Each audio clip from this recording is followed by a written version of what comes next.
We have allowed for 3 generations non-citizens to take residence in this country and have families. And so now you have individuals who, let's say there's like normal American guy lives in a house and he's lived there for 20 years. His neighbor is old Rita, he calls her. She's been there as long as he knows. She was there before him. Illegal immigrant. The government has largely allowed them to stay and hasn't enforced against it. The neighbors, they all know old Rita. Okay, so when the cops come and say she's here illegally, we're arresting her and deporting her, the neighbors are like, what? She's my neighbor. She's lived here for decades. So they're going to fight the cops. Yeah. The other issue is that you create whole communities of illegal immigrants. Yeah, they're going to fight the cops because they're going to be like, we're going to stay. You can't kick us out. So sure, the cops can come in, and they did. They arrested the daughter of the woman who was being arrested, and they can start arresting people who live there. And the end result is going to be civil war.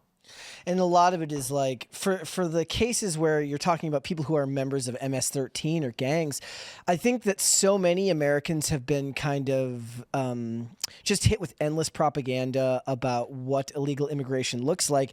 And while there are the cases of, like you're saying, the family that's been here for 20 years, they're law-abiding, they don't do anything wrong, the people aren't taking the time to wait and see whether that's what's happening. So they're going to respond the same to them arresting somebody who could be a member of MS-13 or a gang than they are, you know, the woman down the street who hasn't broken at least any laws while in country. There's no answer to this. I mean, if people start attacking ICE, which we're seeing now from Democratic Democratic Party members, elected officials, and residential neighborhoods, I'm not saying that this will make a civil war start tomorrow. I'm saying that police come in and start arresting these people who rioted, and they say it was a riot, they attacked cops. The left then rallies and says, Trump is sending in federal law enforcement to arrest literal neighbors of people who are trying to save themselves from being disappeared. They're going to start saying things like, Trump disappeared a Maryland man.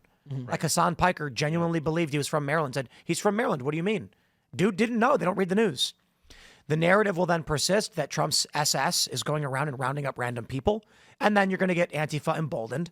And you're going to get shootings, insurgency, chaos, which in turn will result in Trump, Insurrection Act, arrests, escalation.